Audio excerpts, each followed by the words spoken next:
आप कोई और अलाट कर देते हैं, इनको उन्हीं को दे देते हैं। जब आप हिंदू राष्ट्र बना रहे हैं तो कोई खालसा राष्ट्र बना रहे हैं तो आपको क्या तकलीफ हो सकती है? आज मुसलमान भी हिंदुस्तान कहता है, आज सिख भी हिंदुस्तान कहता है, आज सारे लोग हिंदुस्तान कहते हैं, जब हिंदुस्तान की एक्सिस्टेंस ही नहीं। ये कॉन्स्टिट्यूशन के बेसिक स्ट्रक्चर के खिलाफ आप खालिस्तान इसलिए बात करते हैं कि मुसलमान और सिख का झगड़ा हो जाए, इनकी लड़ाई हो। ये भारत तब तक भारत है जब तक इसमें सिख और मुसलमान है। जिस दिन सिख और मुसलमान नहीं होंगे ये भारत नहीं रहेगा। क्या इस संविधान ने हमें प्रोटेक्ट किया? अभी बिल्किस बानो की बात की, क्या यही संविधान नहीं था? कौन सा संविधान? जिस संविधान की हमने ये बात चर्चा की है कि बिल्किस बानो यही इतिहास का यही पन्ना नहीं लिखा जाएगा? क्या यही पन्ना नहीं लिखा जाएगा जब बाबरी मस्जिद के बारे में न्यायपालिका ये कह रही हो कि यहाँ मूर्तियां गलत रखी गई, गैर कानूनी रखी गई, दरवाजा गैर कानूनी खोला गया, उसका विध्वंस गैर कानूनी हुआ, फिर भी हम ये जो बाबरी मस्जिद का जगह आप कोई और अलाट कर देते हैं, इनको उन्हीं को दे देते हैं? तो कहाँ संविधान था जिस संविधान की हम बात करें? मेरे सवाल है आपके सामने, क्या बाबरी मस्जिद पर पहली ईंट तुड़वाने के लिए पहला हथौड़ा किसने चलाया था? जरा उसी का नाम ध्यान रखें। वो आप में ही से था, वो आपको यूज करते हैं, वो आपसे ही मदद लेते हैं। मैं डॉक्टर अम्बेडकर का आभार व्यक्त करता हूं, जिस डॉक्टर अम्बेडकर ने आपको पंचायत से लेकर राष्ट्रपति तक जगह दे दी। तो फिर भी आप ये कहते हैं कि हम दलित हो गए, फिर भी आप कहते हैं हम इस हालत में हो गए। इसका मतलब यह है कि आप ये समझ नहीं सके, आप डॉक्टर अम्बेडकर से भी मुनकर हो गए, इनकार कर। आपको यह समझना चाहिए। आपको तो डॉक्टर अम्बेडकर ने पंचायत से लेकर, पंचायत मेंबर से लेकर राष्ट्रपति तक दे दिया। आज भी 67 मेंबर पार्लियामेंट बीजेपी में आपके ही हैं। आज बाहर आ जाए तो आज सरकार टूट जाएगी। और सरकार कहाँ है?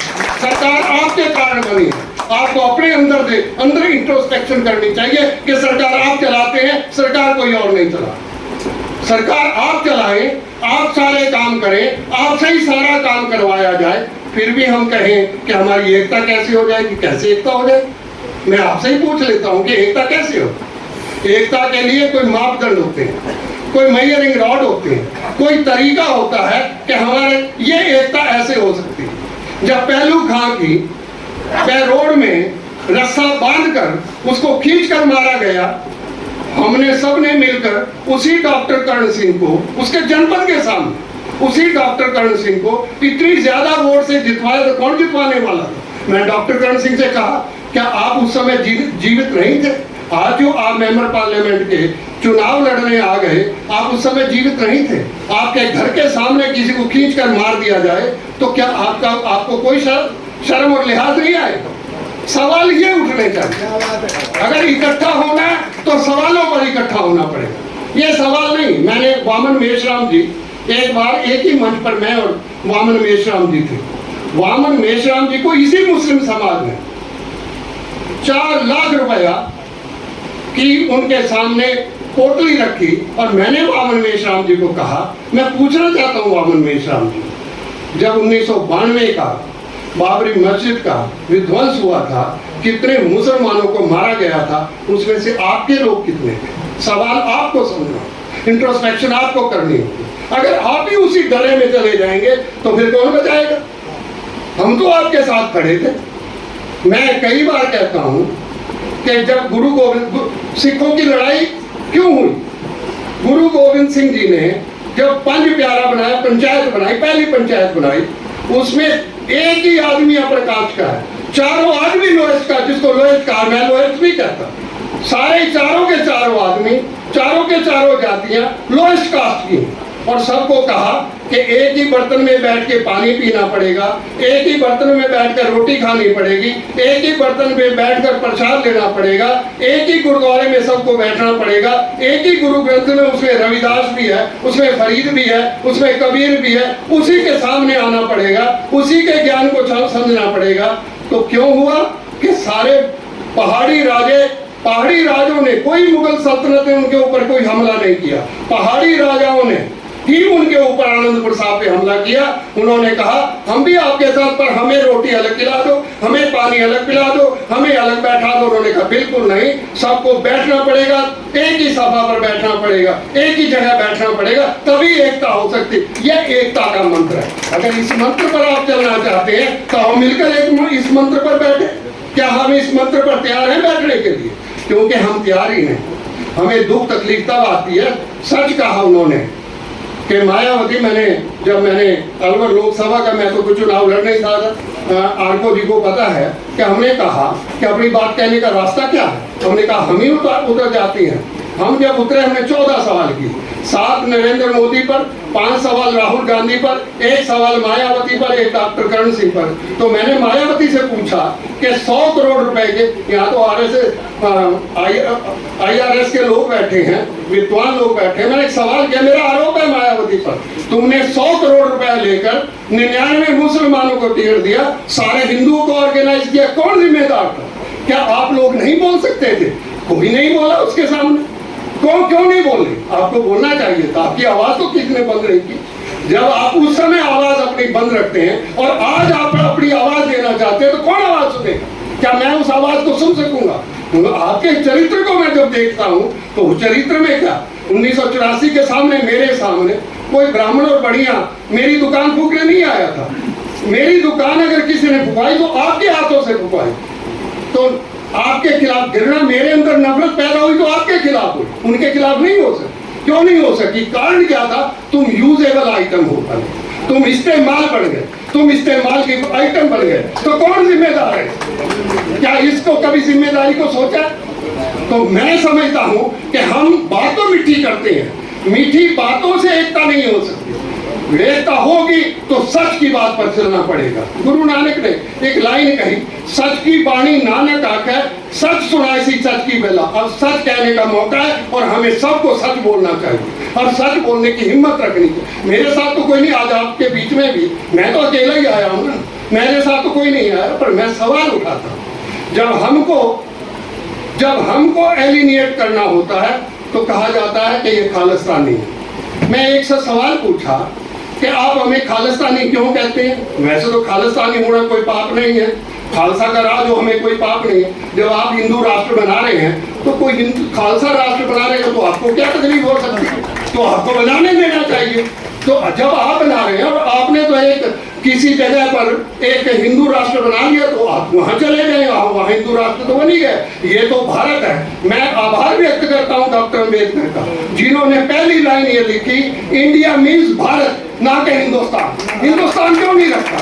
आज मुसलमान भी हिंदुस्तान कहता है, आज सिख भी हिंदुस्तान कहता है, आज सारे लोग हिंदुस्तान कहते हैं, जब हिंदुस्तान की एक्सिस्टेंस ही नहीं। ये कॉन्स्टिट्यूशन के बेसिक स्ट्रक्चर के खिलाफ, पर फिर भी हम इसको हिंदुस्तान कह के आवाज उठ बुलंद करते हैं। इसका मतलब हम कॉन्स्टिट्यूशन को मानते नहीं, हम वैसे ही देश का, और ये पढ़ लेते हैं और खड़े होकर हम धन्यवाद कर देते हैं, एक दूसरे को खुश कर देते हैं। हम कहाँ मान रहे हैं इनको? भारत क्यों रखा इसका? भारत इसीलिए रखा क्योंकि गांधी ने मुसलमान और सिख को ये कहा था कि आप इंडिया के हक और हकूक बराबर के रहेंगे। हम लोग तब आए इस देश को। हमारे बुजुर्गों के पास तो 100 एकड़ जमीन थी पाकिस्तान में, खुला रास्ता था, सबसे ज्यादा अनाज वहीं से हम पैदा करके भेज देते थे। हमारे पास तो सब कुछ था, हम तो सब कुछ लुटवा के आपके बीच में आ गए। तो क्यों लुटवा के आए? और यहाँ हमें क्या कहा गया? हम शरणार्थी हो गए। मैंने किसी से पूछा, हम तो पंजाब से आए थे, पंजाब में वापिस आ गए, वो भी पंजाब था, ये भी पंजाब था। जब आप खालिस्तान की बात करेंगे तो मुसलमानों को आप उग्र करना चाहते हैं, क्योंकि मुसलमानों का के पास, जो पाकिस्तान के पास पंजाब है वो 12 करोड़ है, हमारे पास तो 3 करोड़ है, उनके पास 12 करोड़ है। तो महाराजा रणजीत सिंह का राज लाहौर में था, तो लाहौर, तो क्या आप मुसलमानों और सिखों का झगड़ा इस बात पे कराना चाहते हैं कि जब ये खालिस्तान मांगेंगे तो मुसलमान कहेंगे कल को ये हमारा लाहौर और हमारा पंजाब भी ये लेके जाएंगे? तो हमारे साथ तो लड़ाई लड़वाना चाहते। आप खालिस्तान इसलिए नहीं बनाना चाहते कि आप सिखों को राज देना चाहते, आप खालिस्तान इसलिए बात करते हैं कि मुसलमान और सिख का झगड़ा हो जाए, इनकी लड़ाई हो जाए। मेरे से किसी ने पूछा, मैं ज्यादा समय ना ले रहा हूँ, कुछ बातें मैं जरूरी आपसे करना चाहता हूँ। मेरे से किसी ने पूछा कि महाराज रणजीत सिंह का राज कहाँ था? अगर दो ताकतों से इस देश में किसी ने सत्ता, अंग्रेज ने सत्ता ली, ना तो हिंदुओं से सत्ता ली ना किसी और से सत्ता ली। अंग्रेज से ने सत्ता ली, या तो मुगल सल्तनत की सत्ता अंग्रेज के पास गई, या महाराजा रणजीत सिंह की सत्ता अंग्रेज के पास गई। हमारे तो समझौता करना पड़ा। हमारे ऊपर तो आप सब ने लगकर लड़ाई लड़ी और हमारे साथ हमारे पंजाब को खींच लिया। हमें तो तकलीफ होनी चाहिए आपसे, पर हमें फिर भी तकलीफ नहीं। इसलिए तकलीफ नहीं, हम चाहते हैं कि हमारा भारत है, हम सब मिलकर रहना चाहते हैं, हम सब मिलकर आगे चलना चाहते हैं। मैं एक बात और कहूँ, हम शायद 2014 में भी नहीं समझे थे, और ना ही हम 2019 में समझे, और ना ही अब हम शायद हम 2024 में समझेंगे। बहुत अच्छी बात है अगर समझ जाए, पर मुझे आशा पूरी है, मैं पूरी आशा से कहता हूँ। आप कहते रहे कि आप समझेंगे, आप नहीं समझेंगे। जब वोट का राज आएगा, वोट की ताकत आएगी, आप उसी लाइन पर वोट डालेंगे जब वो हिंदू राष्ट्र के नाम पर वोट डलवाएंगे। जब वो कहेंगे हिंदू हृदय सम्राट खड़ा हुआ, आप वही वोट डालेंगे। 37% वोट, अभी कहा किसी ने 37% वोट पर आज देश राज कर सकता है। मैं एक सवाल आपसे करता हूँ, जब सरदार मनमोहन सिंह प्राइम मिनिस्टर बने, उनके पास मेंबर पार्लियामेंट का आंकड़ा कितना था? 145। और वही मनमोहन सिंह जब 2009 में प्राइम मिनिस्टर, सीधे तौर पर उनको प्राइम मिनिस्टर पेश किया गया, आंकड़ा कितना था? 206। डिफरेंस कितना था? 145 और 206 में 61 था। अब जरा मैं बीजेपी से पूछ लूँ, तो कई बार उनसे पूछता हूँ कि तुम्हारा आंकड़ा 168 कांग्रेस के मेंबर पार्लियामेंट लेने के बाद भी 114 में तुम्हारा आंकड़ा बना 282। और जब हिंदू हृदय सम्राट के नाम पर आपने राज सत्ता मांगी तो आपको आंकड़ा मिला 303। डिफरेंस कितना आया? 282 और 303 में 21 का। तो आपसे तो मनमोहन सिंह और बेहतर रहा कि उसका 61 का आंकड़ा था। इसका मतलब जब आप सब उसके साथ थे, जब सिख और मुस्लिम उसके साथ खड़ा हो गया, उसका आंकड़ा बढ़ गया। आज भी मैं कहता हूं, आपने किसान आंदोलन, मेरे भाई साहब ने किसान आंदोलन की बात की, मैं किसान आंदोलन की बात कर दूंगा। किसान आंदोलन क्या था? यहां तो आंध्र प्रदेश से किसान आए थे, वो अपना यूरिन पीते रहे, किसी ने नहीं उनको पूछा।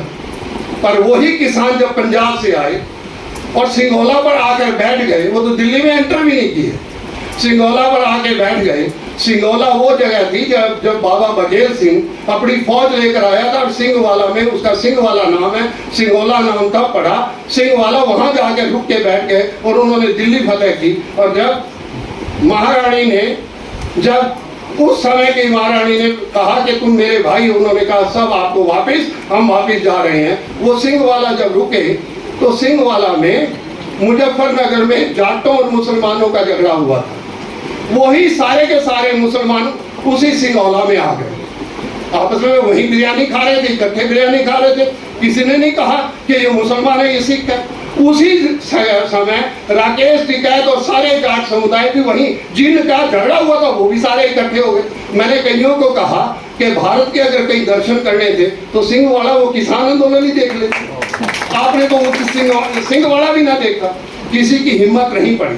अभी आप एक अमृतपाल को खड़ा कर लिया ताकि सिखों का समावेश खत्म कर दिया जाए। आपने पैदा किया, आपने 2-2 करोड़ की उसको गाड़ियां दी, आप अपने तरीके से उसको 18 मार्च को जब उसको गिरफ्तार कर लिया था, तो गिरफ्तार तो कर ही लिया था। फिर 23 अप्रैल को ये जनाजा उठाने का क्या मतलब है? उसको अंदर ले गए, ऐसा समझते कि देश का जो आदमी है उसको समझ नहीं है, उसको अकल नहीं है कि तुमने ये पकड़ा हुआ है, तुम अपने तरीके से अपनी स्क्रिप्ट लिख रहे हो तो स्क्रिप्ट लिखवा लो, हमें क्या तकलीफ है कि आप स्क्रिप्ट ना लिखवाओ। पर इस ढंग से ना स्क्रिप्ट लिखवाओ कि पूरे सिखों को बदनाम करने के लिए स्क्रिप्ट लिखी जाए। ये ऐसी स्क्रिप्ट ना लिखो कि मुसलमानों को अलगाव हो। आज सिचुएशन क्या है, जो मैं अभी कोई कह रहा था कि अगले 2024 में, मैं कह रहा हूँ कि 2024 में अगर आज ना संभले तो 2024 का यही नतीजा होगा। 2024 में क्या होगा कि मुसलमान, आज आरएसएस ने मुसलमान को एलिनेट कर दिया, आम आदमी पार्टी का वहां भेजकर केजरीवाल को, सिखों को भी एलिनेट कर दिया। आज 2 ताकतें इस देश में जिन्होंने इसको भारत बनाया था, ये भारत तब तक भारत है जब तक इसमें सिख और मुसलमान है। जिस दिन सिख और मुसलमान नहीं होंगे ये भारत नहीं रहेगा। आप 100 कहते रहे ये भारत रहेगा, भारत नहीं रह सकेगा। इसलिए सरदार हुकम सिंह ने 1973 में जब वो राज्यपाल से रिटायर हुए, उन्होंने एक बात कही थी, जब तक सिख और मुसलमान इस देश का हिस्सा है, ये भारत रहेगा, इसको हिंदू राष्ट्र नहीं बनाया जा सकता। मेरी और आरको जी की ड्यूटी है, हमारा तो फर्ज है कि इस देश को भारत बनाए रखना, पर हम आपकी साथ चाहते हैं, आपकी हिम्मत चाहते हैं, आपका साथ चाहते हैं। क्या आप इस साथ में आगे बढ़ सकोगे? सवाल इस बात का होना चाहिए। तो अगर आप इस देश को देश रखना चाहते हो, इसको भारत रखना चाहते हो, इस संविधान को बचाना चाहते हैं, हम मिलकर बचाना चाहते हैं, तो एक ही रास्ता है हमारा, और मिलकर 2024 के लिए हमारे पास कोई रास्ते नहीं रहे, हमारे पास सोच भी नहीं रही, हमारे पास अब आधार भी नहीं रहा। दो आइडियोलॉजी हैं। एक आइडियोलॉजी वो है जो आपके सामने मुंह बाय खड़ी है, दूसरी आइडियोलॉजी ये है कि वो जो कह रहे हैं कि हम नफरत को मिटाएंगे, तो हमारे पास आइडियोलॉजी कौन सी? अगर हम तीसरा मंच क्रिएट कर भी लेंगे, हम 5वां मंच क्रिएट कर भी लेंगे, हम 50वां मंच क्रिएट कर लिए, तो किसकी मदद करेंगे हम उनकी? ना तो मैं कांग्रेस का मेंबर हूँ, ना मैं प्राइमरी मेंबर हूँ, मैं कांग्रेस के खिलाफ लड़ता रहा हूँ, पर मेरे सामने सवाल आ जाए, हमारे पास रास्ता क्या बचे, हमारे पास दो सोच क्या बची? अगर यहाँ भी गए और वहाँ भी गए, हम दोनों पे ही आग लगाते रहे, हम दोनों से ही नफरत करते रहे, तो जाएंगे कहाँ? हमारे पास चारा क्या है? चारा यही है कि आज हमें मिलकर एक रास्ता चुनना होगा। हमारे पास आइडियोलॉजिकल इशू है, आज विचारधारा की लड़ाई है, दो विचारधाराएं।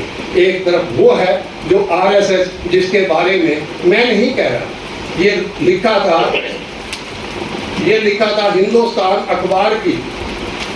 अखबार की संपादिका ने, मृणाल पांडे ने। संघ को एक ऐसे व्यक्ति की तलाश थी जो इस बार भारतीय लोकतंत्र के उन तकाज़ों से मुक्ति पाने का बहुत गहरे से इच्छुक हो, उसके अवरुद्ध एजेंडे, सांस्कृतिक विषयक व्याख्याओं को दबंगई से साकार करे, उसके शासन में धर्म का हवाला देकर कोई यह ना कह सके कि वह वंदे मातरम नहीं गाएगा। आज हालात ये हैं, 8 साल में उन्होंने हालात पैदा ये कर दिए। अब आपके ऊपर है, मैं बहुत समय ना लूँ, अब आपके ऊपर है। आप एक होना चाहते हैं तो आपको इन सारे हालातों से ऊपर उठना पड़ेगा। अगर एक नहीं होना चाहते तब भी आपको छूट है। मैं किसी के साथ ये तो कर नहीं सकता। हाँ, ये है कि मुझे किसी ने कहा था कि हम हिंदू राष्ट्र बनाना चाहते हैं। मैं कहा यार अभी बनाओ, मैं तो आपका साथ देने के लिए तैयार हूँ। अगर आप बनाओगे तो खालसा राज तो बन ही जाएगा, हमें मांगने की जरूरत नहीं पड़ेगी, तो आप ही बना दें, हमें पड़ोस ही दे दें, तो हमें पड़ोस में हमें कोई तकलीफ नहीं होगी। पर फिर भी मैं समझता हूँ कि भारत ये है, हमने इसकी कुर्बानियाँ की हैं, हमने शहादतें दी हैं। इन लोगों ने जो राजसत्ता पर बैठे हैं, इन्होंने तो जेल का मुंह भी नहीं देखा होगा। मैं एक लाइन कह के मैं समाप्ति कर रहा हूँ। मैं फिर से एक लाइन याद कराता हूँ। 1920 का जमाना था, बाबा खड़क सिंह मंच पर थे, मोहम्मद अली जौहर, शौकत अली, मोतीलाल नेहरू और गांधी मंच पर थे। मोहम्मद अली जौहर की ये बातें आज भी आप ध्यान रखना, अपने जहन में रखना। मोहम्मद अली जौहर ने खालसा जी को, जैसे मैं आज आपको एड्रेस कर रहा हूँ, वो सिखों को एड्रेस कर रहे थे, सिख लीग की मीटिंग थी, उसको एड्रेस करते उन्होंने कहा कि हमारे बुजुर्गों ने हाकिम रहते आप पे बहुत ज्यादतियाँ की हैं, मैं उसकी माफ़ी मांगता हूँ।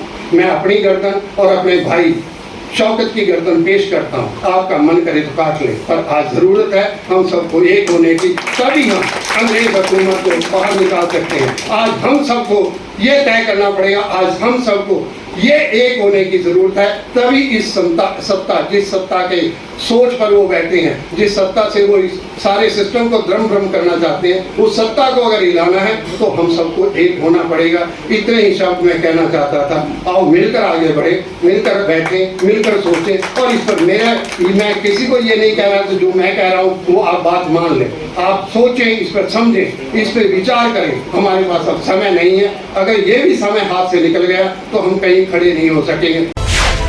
मिल्लत टाइम्स को आपकी जरूरत है, हमारी आप माली मदद करें।